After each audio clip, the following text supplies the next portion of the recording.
So good evening everyone. My name is Maurya Hanspal, and in this session we're gonna continue our sessions on commodity markets. So in my previous session I started the initial discussion on commodity markets. Why I started about the commodity markets? Because from day one we were only concentrated towards the stock market, equity shares or the bond market. In a subsequent session as well, after the commodity session of one, we also talked about the forex market. So basically, the forex market was something in which the foreign currencies are traded. Then we also talked about the commodity market like session number one.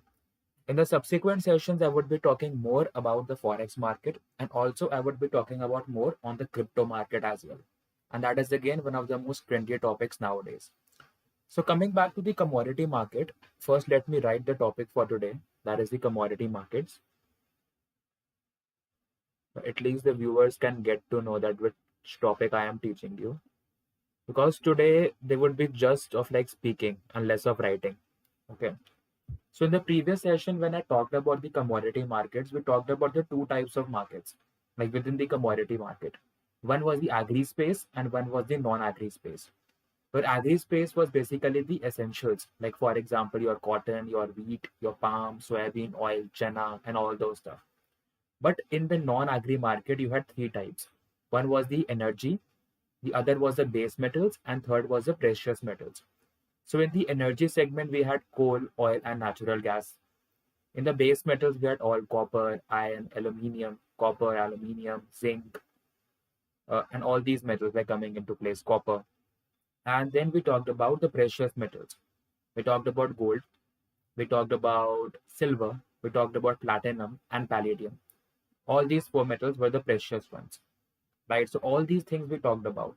So this session is more about what exactly is going on around the commodity space or in the commodity market.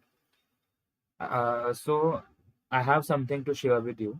So firstly, like if I talk about copper, so let me discuss what all is going around with copper. So copper is one of the non-ferrous metals.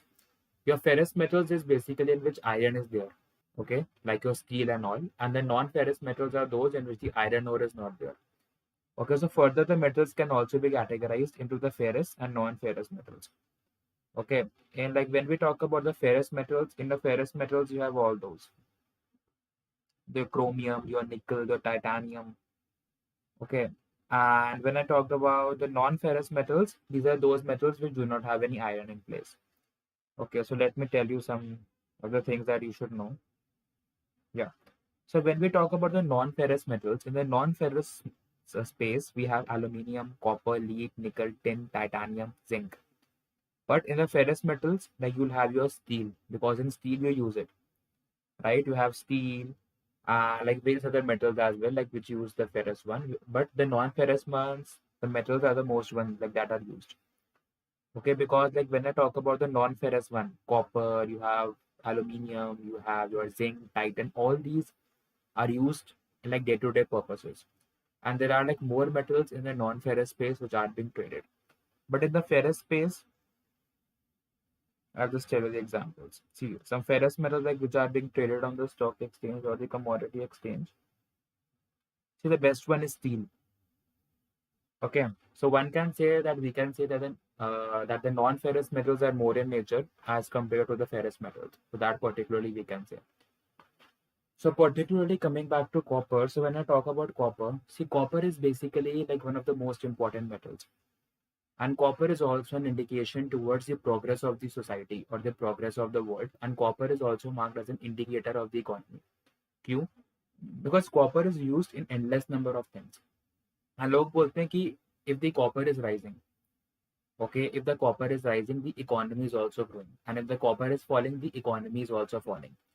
And that is why if someone asks you anytime, be it in the corporate interviews, like when you are going for a commodity trading job or any other field, if someone asks you that which metal is the one who has been like a signal of the growth in the economy, so that metal is copper.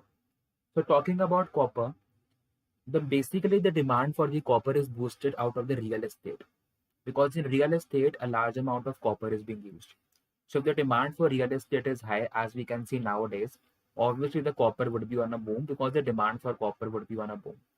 But ultimately, the supply is very less, because ultimately we have seen in the past as well that the demand of all the commodities has surpassed